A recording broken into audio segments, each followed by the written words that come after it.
네. 오늘은 마가복음 말씀입니다. 오늘은 마가복음 9장 우리 2절부터 8절까지 있는 말씀을 가지고요. 영광을 맛보면 고난이 쉽다. 영광을 맛보면 고난이 쉽다라는 제목으로 하나님 말씀 함께 이 시간 나누도록 하겠습니다. 오늘 본문에 있는 이 말씀은 이 마태복음, 마가복음, 누가복음에 다 나와 있는 말씀입니다. 일명 이 말씀은 변화산 사건이라고 말씀할 수 있는 그런 내용이거든요. 내용은 이런 내용입니다. 예수님께서 지금 베드로와 야고보와 요한을 데리고 산에 올라가셨습니다. 이 변화산에 올라가셨습니다. 그리고 거기서 기도하시는데 예수님 모습이 영광스러운 모습으로 변화가 된 거예요. 그러니까 이 제자들이 깜짝 놀라가지고 눈을 들어봤더니만은 예수님의 한편에는 모세가 있고 한편에는 엘리야가 있는 겁니다. 근데 오늘 우리 마가복음에 나와 있지는 않지만 이 다른 복음, 마태복음이나 다른 복음 보게 되면은 그때 엘리야와 모세가 예수님과 나눴던 대화 내용이 나오는데요. 어떤 내용을 나누냐면은 예수님이 이제 십자가에 못 박히시고 돌아가실 것이다. 이런 이야기를 나누게 되게 됩니다. 그러니까 예수님이 기도하는 동안 자다가 깬 제자들이 깜짝 놀랍니다. 그리고 예수님께서 세상에도 둘도 없는 그렇게 하얗게 변화된 모습, 그 모습을 보고 깜짝 놀랍니다. 그래서 베드로가 그때 얘기합니다. 내가 여기에 초막 셋을 짓겠다고. 그래서 하나는 주님을 위해서, 하나는 모세를 위해서, 하나는 엘리야를 위해서 그렇게 짓겠다고 막 이렇게 예수님에게 얘기할 때 하늘로부터 이제 소리가 들립니다. 너희는 그의 말을 들어라. 그 말을 듣고 딱 눈을 떠봤더니 모세와 엘리야는 없고 오직 예수님만 보이는 거예요. 그리고 예수님께서 이제 그들과 함께 산에서 내려오셨다. 이게 오늘 이 본문의 이야기가 된다는 것입니다. 자, 오늘 변화산의 이 사건, 이 마태복음, 마가복음, 누가복음에 다 나와 있을 정도로 이 공간복음에서는 중요하게 다루는 이 변화산 사건은 어떻게 이야기가 시작되느냐? 여러분, 이 이야기는요 이렇게 시작되는데, 자, 오늘 말씀을 돌아가서 여러분 2절 말씀 보십시오. 이 마가복음에서는 이렇게 시작하는데, 자, 2절 말씀 읽어보겠습니다. 시작. 엿새 후에 예수께서 베드로와 야고보와 요한을 데리고 따로 높은 산에 올라가셨더니 그들 앞에서 변형되사 아멘. 자, 이 이야기 시작은 엿새 후에라고 시작합니다. 이 엿새 전에 뭔 일이 있었어요? 그리고 엿새 후에 이 일이 생긴 겁니다. 그럼 엿새 전에 뭔 일이 생겼을까요? 오늘 우리가 읽었던 이 마가복음에는 엿새 전의 이야기가 기록됐는데, 그게 뭐냐면 이 가이사랴 빌립보에서 베드로가 예수님에게 위대한 그 신앙의 고백을 하게 됩니다. 베드로가 얘기하죠. 예수님이 물어봤습니다. 사람들이 나를 누구라 그러냐? 사람들이 이야기해 줍니다. 뭐 인자라 그러고요, 뭐 세례 요한이라 그러고요, 선지자라 그럽니다. 그 말에 예수님은 별로 이렇게 감동이 안 됐어요. 사람들이 날 그렇게 부르는구나. 야, 나는 그들의 이야기가 아니라 너희들의 이야기를 하고 싶다. 너희는 나를 누구라 그러냐? 이렇게 물어봐요. 가이사랴 빌립보에서. 그때 이 베드로가 얘기합니다. 주는 그리스도시요 살아계신 하나님의 아들입니다. 이 말에 예수님이 너무 감동합니다. 그리고 이 베드로에게 너의 이름은 이제 게바, 반석이다. 내가 너 이름 위에 교회를 짓겠다. 이렇게 얘기를 하게 됩니다. 이런저런 얘기하고 이 이야기의 엿새 전의 이야기의 결론은요, 십자가를 따르는 길을 얘기하는 거예요. 누구든지 나를 따르려면 그런 신앙의 고백 위에 십자가를 지고 따라야 된다. 이게 제자도에 관한 이야기를 해줬다는 겁니다. 그 일 다음에 오늘 이 이야기 나온 거예요. 여러분, 그러면 이 이야기는 분리된 이야기가 아니고요, 연결된 이야기입니다. 그 예수님께서 제자들에게 나를 따라오려거든 날마다 너의 십자가를 지고 따라와야 된다. 이렇게 말해놓고 오늘 이 변화산의 사건을 보여주는 이유가 있는 겁니다. 그 이유가 무엇이냐? 여러분, 결론부터 얘기하면 간단한 겁니다. 십자가의 길, 제자의 길을 걸어간다는 것은 우리 힘으로는 안 된다는 얘기예요. 내가 이 악물고 걸어가야지 걸어갈 수 있는 것이 아니고, 오늘 이 말씀의 전체적인 것을 맥락을 얘기하라 그러면요, 어떤 자가 십자가의 길을 걸어갈 수 있고 누가 제자가 되는지 아십니까? 내 의지대로 가는 것이 아니고 하나님의 영광을 본 자가 그 길을 따라갈 수 있다는 얘기입니다. 그러니까 하나님의 영광을 맛본 자가 그 험하고 어려운 십자가의 길을 갈 수 있는 거란 얘기입니다. 그래서 오늘 예수님께서는 영광의 십자가를 이들에게 보여준 거예요. 사실 오늘 본문에 있는 핵심의 단어는요, 영광이라는 단어인데, 공교롭게도 이 마가복음에는 그런 말씀이 나와 있지는 않아요. 근데 누가복음 보게 되면은 바로 주님께서 하고 싶은 말이 나와 있는데, 똑같은 본문을 누가복음 9장 32절 보게 되면요, 거기서는 이렇게 얘기합니다. 자, 한번 읽어보겠습니다. 읽겠습니다. 시작. 베드로와 및 함께 있는 자들이 깊이 졸다가 온전히 깨어나 예수의 영광과 및 함께 선 두 사람을 보더니 아멘. 베드로가 본 게 뭡니까? 예수님의 영광을 보았다는 겁니다. 여러분, 이것이 오늘 핵심 메시지입니다. 영광이 영광. 영광을 보여준 주님, 영광은요 뭐냐면은 하나님의 임재를 본 거거든요.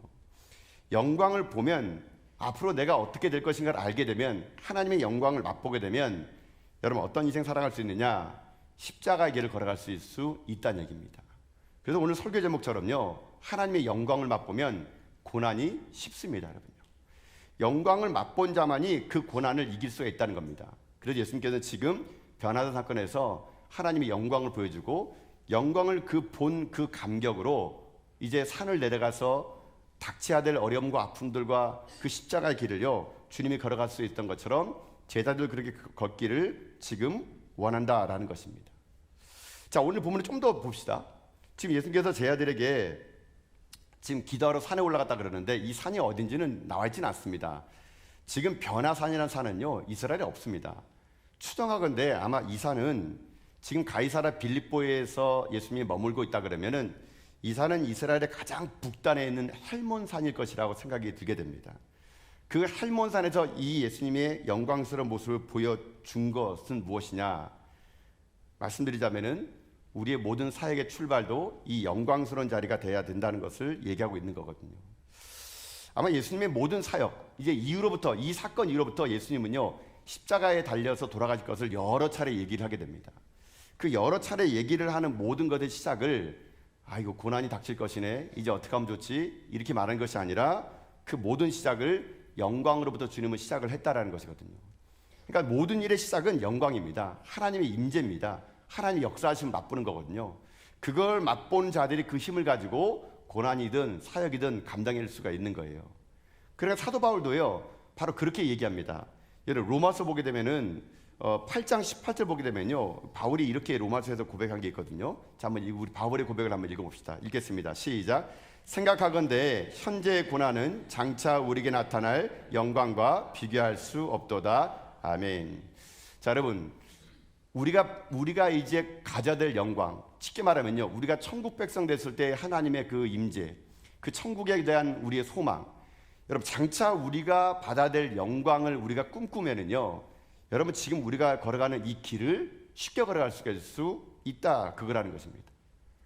고난이 별거가 아닌 이유가 뭐냐면요, 바울이 여러분 이 고난이 별거가 아닌 이유는 뭐냐면 바울은 하나님의 영광을 받습니다. 장차 자기에게 일어날 하나님의 영광을 본 거거든요.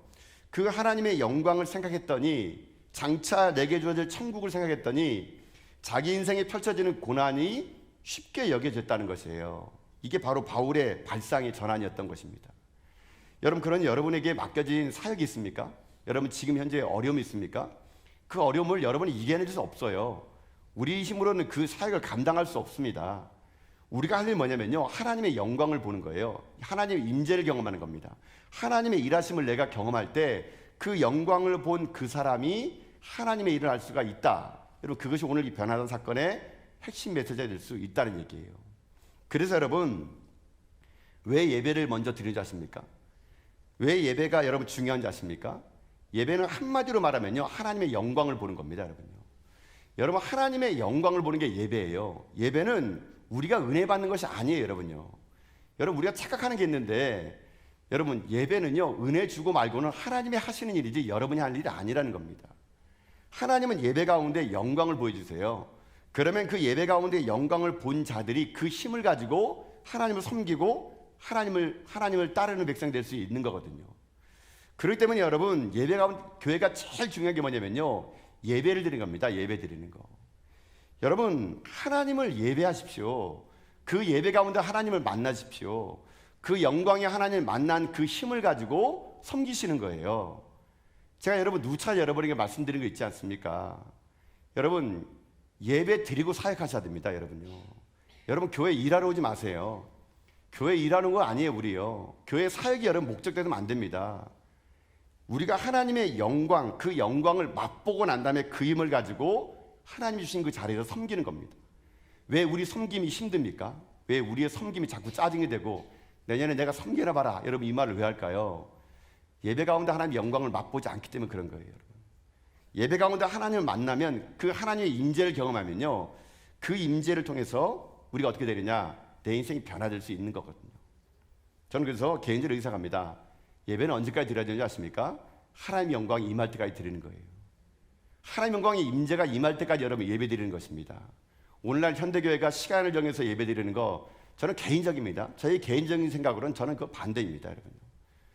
우리가 시간을 정해서 하나님을 초대하는 게 아니고요, 하나님의 임재 가운데 우리가 들어가는 것이거든요. 그러면 그 하나님의 임재가 임할 때까지 예배하는 겁니다. 하나님의 영광이 임할 때까지 임하는 것이고요, 하나님 말씀하시기까지 찬양하는 것이고요, 하나님께서 우리 가운데 영광이 임할 때까지 우리가 기도하고 하나님 예배하는 거, 그게 진짜 예배라는 것입니다. 여러분, 그러니 여러분이 이 예배당 올 때마다 그냥 아무 생각 없이 오지 마시고요, 하나님의 영광을 보여주시옵소서, 하나님의 임재를 나타내 보이십시오. 여러분 이렇게 기도하셔서 여러분 삶이 하나님의 영광으로 가득한 후에 그 영광의 힘을 가지고요, 여러분 맡겨진 모든 일을 감당하며 나가는 여러분 인생길 다 될 수 있길 여러분 주님의 이름으로 축복합니다. 여러분, 그래서 헬라어로 영광을요, 좀 이게 말이 좀 웃긴데, 영광을 헬라어로 독사라 그럽니다. 독사가 이 헬라어로 영광인데, 이게 히브리 말, 그러니까 구약에 쓴 히브리 말로는 카보드라는 말이 영광입니다. 근데 영광이 임한 상태가 있어요. 그러니까 영광을 독사 카보드라 그러는데, 이것이 우리 가운데 이렇게 눌려지는 상태가 있습니다. 이것을 뭐라 부르느냐? 이것을 쉐키나라고 합니다. 쉐키나. 여러분 한번 들어보셨을 겁니다. 쉐키나는요, 하나님의 그 영광이 우리 가운데 꼭 눌려진 상태, 충만한 상태, 이것을 쉐키나라고 하는데, 이 쉐키나의 하나님의 영광이 언제 임했냐면요, 모세가 회막에서 하나님을 예배할 때, 솔로몬이 성전에서 하나님께 기도할 때, 그때 하나님의 그 쉐키나 영광이 그것을 가득 메운 것을 온 백성들이 보았다는 것입니다. 이것이 바로 예배라는 것이거든요.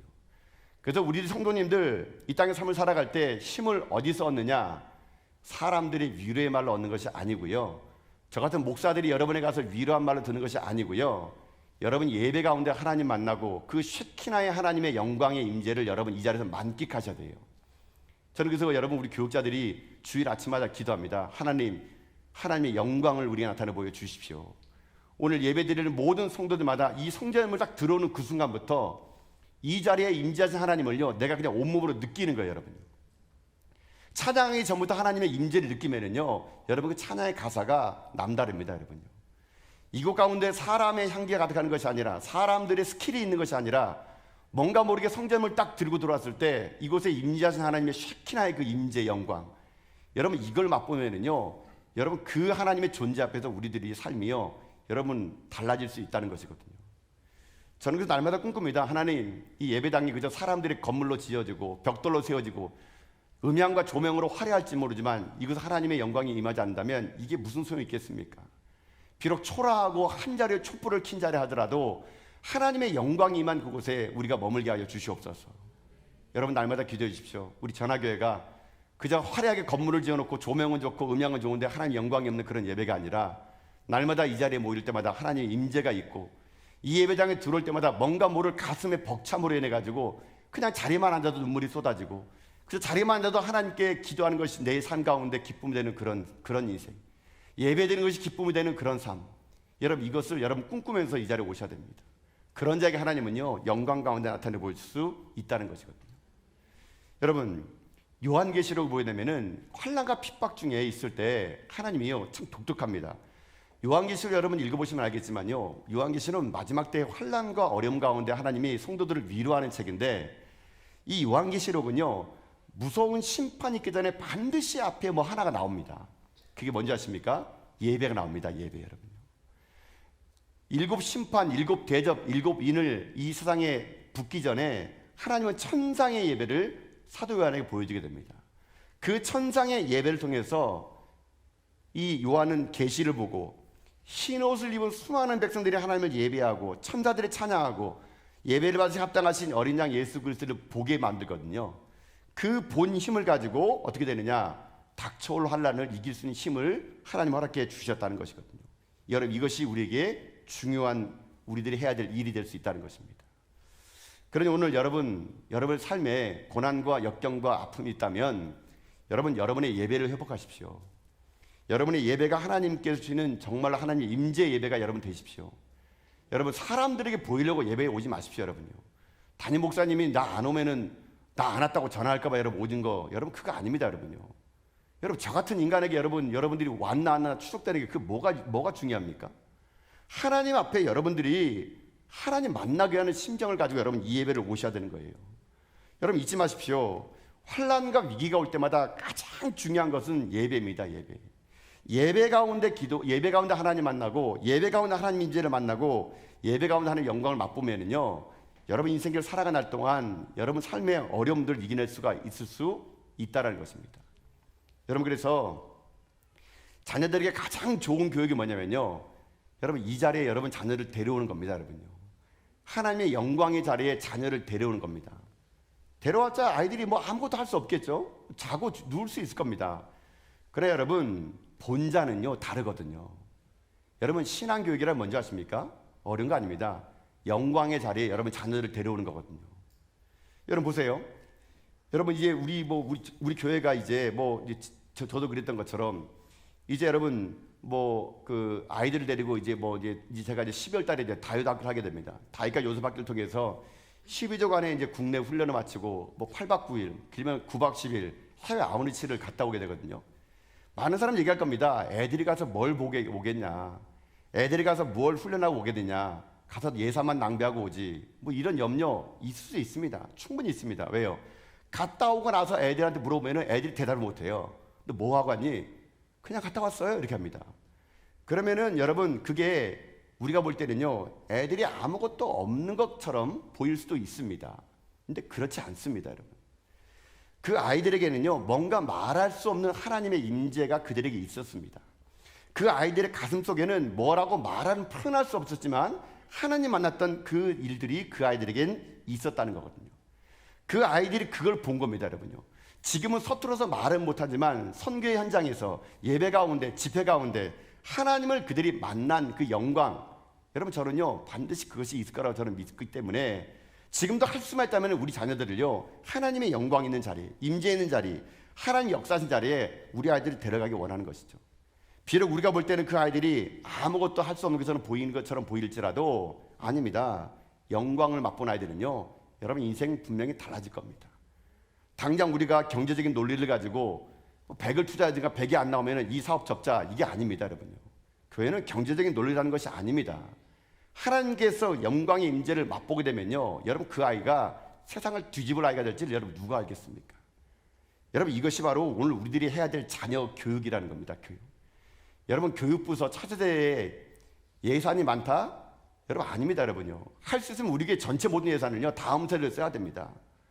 그 아이들이 쓴 것이 아무것도 여러분 보이지 않을지라도요 여러분 우리가 그 아이들에게 영광을 맛보는 자리에 자꾸만 그 아이를 데려오는 거, 이게 신앙 교육이거든요. 이게 우리가 해야 될 일이라는 것입니다. 사사기가 왜 위기였습니까? 여러분 보십시오. 사사기 2장 10절 보면은요 이렇게 기록되어 있거든요. 한번 읽어보겠습니다. 시작. 그 세대의 사람도 다 그 조상들에게로 돌아갔고 그 후에 일어난 다른 세대는 여호와를 알지 못하며 여호와께서 이스라엘 위하여 행하신 일도 알지 못하였더라. 아멘. 왜 암흑시대가 왔냐고요? 하나님의 영광을 맛본 자들이 다 죽었어요. 여호수아 시대에는 하나님의 영광을 맛봤거든요. 근데 이 영광을 본 자들이 다 죽었습니다. 그랬더니 영광을 안 본 자들이 나타난 겁니다. 그랬더니 어떤 일이 생겼습니까? 암흑시대가 되고 말았다는 겁니다. 여러분 오늘 여러분의 인생의 삶에도 마찬가지입니다. 여러분들이 오늘 추구해야 될 것은, 기도해야 될 것은 여러분이 병 낫고 지금 필요한 거 채워주고, 여러분 이거 아닙니다. 여러분요, 여러분 지금 고난 하나님의 영광을 보면 이길 수 있다니까요. 지금 여러분의 오늘 아픔들 그거 해결하기 위해서 여러분 몸부림치지 마시고요, 하나님 영광을 보여달라고 여러분 기도하십시오. 영광을 맛보면요 지금 고난이 우스워 보입니다. 우스워 보여요.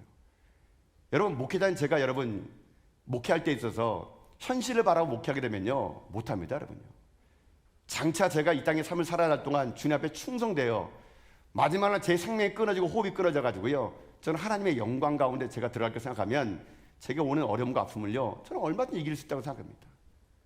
여러분 바로 이거거든요. 여러분 모세 보십시오. 모세가 출애굽할 때 여러분 얼마나 어려웠습니까? 수많은 사람들이 모세를 얼마나 대적했습니까? 심지어는요 모세가 하나님 만나러 올라갔을 때 이스라엘 백성들이 금송아지를 만듭니다. 거기에 절을 합니다. 하나님께서 모세를 다급해가지고 내려가 보라 했더니 세상이나 이스라엘 백성들이 금송아지 만들고 그걸 하나님을 섬기는 거예요. 여러분 하나님 그때 진노해가지고요 그때 수많은 사람을 죽여버립니다. 그리고 하나님이 모세에게 뭐라는 말인지 아십니까? 야 모세야, 안 되겠다. 얘네는 말이 통하지 않은 민족이다. 내가 이 출애굽한 모든 민족을 다 죽여버리고 너를 통해서 내가 새로운 민족을 만들겠다. 여러분, 하나님이 모세에게 이렇게 제안합니다. 여러분, 그때 모세가 뭐라는지 아십니까? 하나님 오케이? 이렇게 안 합니다. 여러분요, 하나님 드디어 나를 통해서 일하시는군요. 하나님 저도요 힘들었습니다. 아예 싹 다 죽여버리세요. 여러분, 이렇게 하나님 모세가 얘기하지 않고요, 모세가 그 백성들에서 중보기도 합니다. 기도를 하는데 하나님 그 기도를 듣고요 너무 흡족하십니다. 그리고 모세에게 얘기합니다. 모세야, 내가 너에게 뭘 해주길 원하느니? 그때 모세가 하나님 군사력을 주십시오, 리더십 주십시오, 제게 뭘 주십시오, 이런 소원을 말하지 않고요, 그 모세가 딱 한마디를 하나님께 얘기합니다. 하나님 이걸 달라 그럽니다. 뭘 얘기하느냐? 출애굽기 33장 18절 말씀입니다. 자, 한번 읽겠습니다. 시작. 모세가 이르되 원하건대 주의 영광을 내게 보이소서. 아멘. 모세가 했던 말은 하나입니다. 영광을 보여달라고. 하나님 영광을 보여달라고. 모세는 그 주님의 영광을 붙잡고 다시 어떻게 되느냐? 자기에게 주어진 사명의 자리를 감당하게 되었다는 것입니다. 사랑하는 성도 여러분, 오늘 우리들의 인생의 삶에 가장 중요한 것은요, 오늘 본문의 말씀을 가지고 여러분과 함께 나누고 원하는 것은 영광을 임하는 것. 하나님의 영광, 여러분 이게 있어야 됩니다. 이게 없기 때문에 우리 사역이 힘들어지는 것이고, 이게 없기 때문에 교회가 힘을 잃어버리는 것이고, 이게 없기 때문에 교회가 세상 가운데 손가락질 받는 겁니다. 여러분, 오늘 당장 우리들의 인생의 삶에 위기가 닥쳐오고 어려움이 닥쳐올 때 다시 우리가 해야 될 것, 하나님의 영광을 보는 겁니다. 하나님, 내게 하나님의 영광을 나타내 보여주십시오. 오늘 이 밤에 내 심령 가운데 주의 영광을 나타내 보여주시옵소서. 그 영광의 임재 속에 내가 들어가 그 하나님의 쉐키나의 그 카보드에 내가 눌려져서 나는 온데간데 없고 오직 주님만이 내 인생에 나타나서 내 삶의 어떤 어려움도 하나님과 함께 이겨낼 수 있는 힘을 더해달라고 여러분 기도하시는 가운데, 오늘 이 밤에 여러분의 삶이 다 영적인 눈이 띄어져 가지고요, 여러분의 하나님의 영광이 여러분 인생 가운데, 여러분 심령 가운데 물붓듯이 부어지는 여러분 다 될 수 있기를 여러분 주님의 이름으로 축복합니다. 우리의 기도는 하나가 됩니다. 주여, 우리에게 하나님 영광을 나타내 보여 주시옵소서.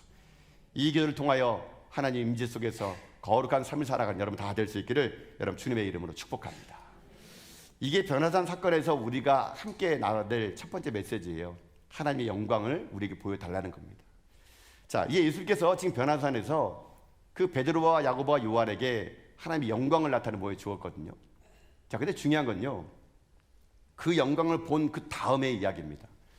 베드로가 얘기합니다. 초막 셋을 짓겠다고. 하나는 주님을 위해서, 하나는 모세를 위해서, 하나는 엘리야에 의해서. 그 말에 예수님께서요 아무 말도 하지 않고 어떻게 되느냐, 그 산에서 내려오시게 됩니다. 왜 그랬을까요? 자, 여러분, 영광을 보고 난 다음에 우리가 할 일을 주님이 지금 행동으로 보여주신 겁니다. 여러분, 오늘 이 말씀을요 5절의 말씀을 한번 보도록 합시다. 오늘 본문 말씀 5절이거든요. 자, 5절 말씀 한번 읽어보도록 하겠습니다. 읽겠습니다. 시작. 베드로가 예수께 고하되 라삐여, 우리가 여기 있는 것이 좋사오니 우리가 초막셋을 짓되 하나는 주를 위하여, 하나는 모세를 위하여, 하나는 엘리야를 위하여 하사이다 하니 아멘. 베드로는 얘기합니다. 하나님의 영광이 여기서 임했으니 우리 여기 살겠다는 거예요. 초막셋을 지냈는데 내가 주님을 위해서, 모세를 위해서, 엘리야를 위해서 지어서 우리 하나님의 영광이 임한 이곳에서 우리가 이곳에 머물기 원합니다. 이렇게 말을 했다라는 겁니다. 근데 이 말에 예수님께서는 아무런 대꾸도 하지 않고 어떻게 되느냐, 산 아래로 그냥 내려오십니다. 여러분, 이게 우리에게 주어진 하나님의, 예수님의 무언의 메시지가 여기 담겨져 있는 거거든요. 이 말이 무슨 말이냐, 여러분, 우리가 하나님의 영광을 맛본 다음에 우리가 가야 될 곳은 어딘지 아십니까? 세상으로 가는 겁니다. 세상으로 가는 거. 예수님이 원했던 것은요, 이 교회 안에만 하나님의 영광이 가득한 것이 아니라 세상 온 천지 만물에 하나님의 영광이 가득하기를 예수님은 원하셨다는 거예요. 여러분, 사람들은 높은 산에서 예수님의 영광 있는 모습에 머물기를 원하셨지만 주님은요 세상 속으로 들어가셨습니다. 그 세상 속으로 들어가서 거기에서 무엇을 하느냐, 거기에서 하나님의 영광을 나타내기를 원하셨다는 것입니다. 이게 오늘 우리들에게 두 번째 메시지입니다. 여러분, 교회는요 우리만 잘 먹고 잘 살려고 모여서는 안 됩니다. 교회는요 우리들만 위한 교회가 돼서는 안 됩니다. 왜 세상이 교회를 비판할까요?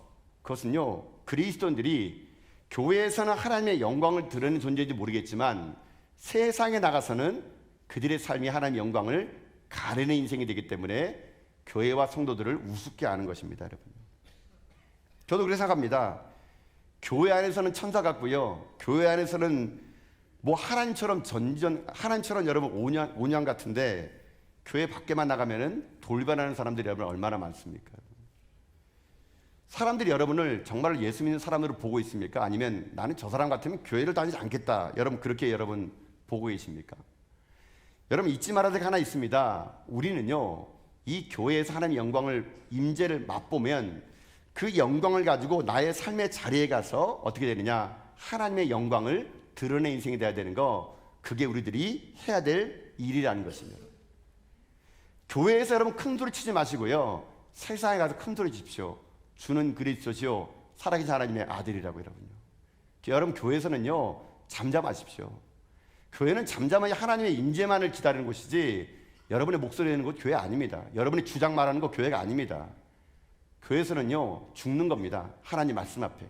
그리고 어디서 떠드느냐, 세상 한복판에서 주는 그리스도시요 살아계신 아들이심을 고백하는 것, 그게 성도예요. 근데 오늘날 어떻게 된 것인지 세상 사람들이, 성도들이요, 세상 나가면 꿀먹은 벙어리입니다. 내가 예수 믿는다고 말 한마디도 앉지 않습니다. 세상에 그저 주는 것에 익숙합니다. 그리고 교회 와서 떠듭니다. 여러분 이것이 문제라는 겁니다. 오늘 우리들이 이 교회에서 하나님의 영광을 맛본다면요, 그 벅찬 감동을 가지고 여러분 산에서 내려가셔야 됩니다. 이곳에 머무는 것이 아니에요. 교회는 머무는 곳이 아닙니다. 하나님의 영광을 맛보고 흩어지는 곳이에요. 그 흩어지는 곳에 가서 여러분 어떻게 되느냐, 하나님의 역사를 나타내 보여주시는 거, 그게 우리가 해야 될 일인 것이죠. 우리가 섬길 곳은 교회가 아닙니다. 세상입니다. 세상에 나가서 여러분들이 세상 사람들 앞에서 하나님의 영광을 드러내십시오. 그게 바로 우리들이 해야 될 일인 것이죠. 여러분 보세요. 예수님께서 이 말씀하시고 아무 말도 안 하고 제 아들을 데리고 산을 내려갔어요.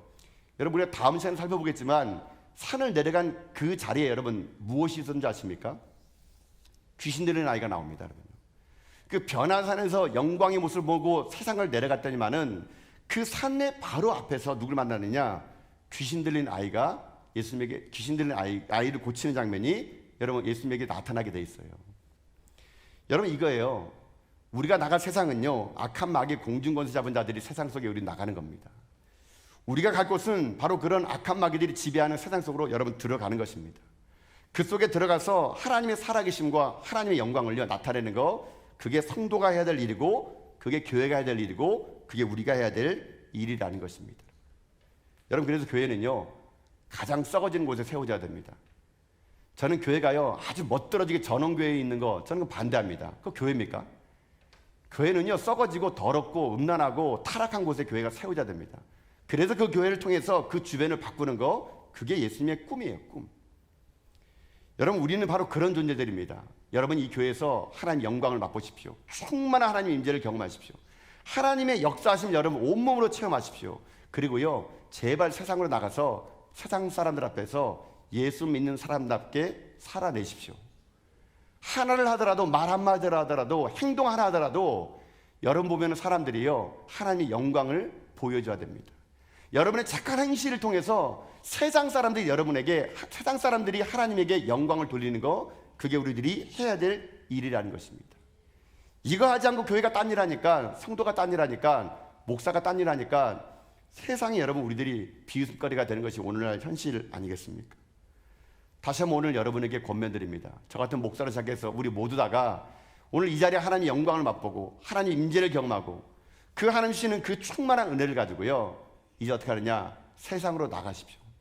여러분의 가정에, 여러분 일터에, 여러분이 속해 있던 공동체에, 여러분 그곳에 가셔가지고 거기에서 여러분들이 정말 하나님 섬기는 백성답게 하나님의 영광을 드러낼 때 여러분 그것이 결국 우리들의 인생 가운데 하나님의 영광을 드러내는 삶이 될 수 있다는 것을 잊지 말라는 것입니다. 사랑하는 성도 여러분, 그래서 십자가를 걸어가는 거 쉽지 않습니다. 제자가 된다는 거 쉽지 않습니다. 그러나 쉽지 않지만 어려운 길은 아닙니다. 다시 날마다 우리가 이 전에 와서 넘어지고 깨질 때마다 하나님 앞에 예배드리고 다시 하나님의 영광을 맛보고 다시 하나님의 임재를 경험하고 다시 찬양하며 우리가 말씀으로 무장해서 다시 세상으로 나가는 겁니다. 주님이 그토록 살아계던 세상을 사랑하는 겁니다. 그래서 세상에 나가서 하나님의 살아계심을 영광 가운데 드러내는 거, 그게 진짜 제자이고 그게 십자가의 길이라는 것을 잊지 마시면서 여러분의 남은 인생길 말은 지금까지 살아왔던 것보다는 다른 인생 살아가기를 부탁드리면서 여러분 날마다 이 전에 와서 이 악물고 신앙생활하는 거 아닙니다. 여러분 우리 결심으로 신앙생활하는 것이 아니고요, 하나님의 임재의 영광을 맛보는 거, 그게 우리들이 알고 예배 가운데 목숨 거십시오.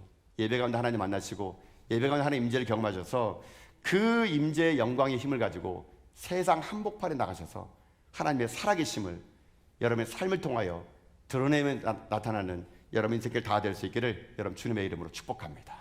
아멘.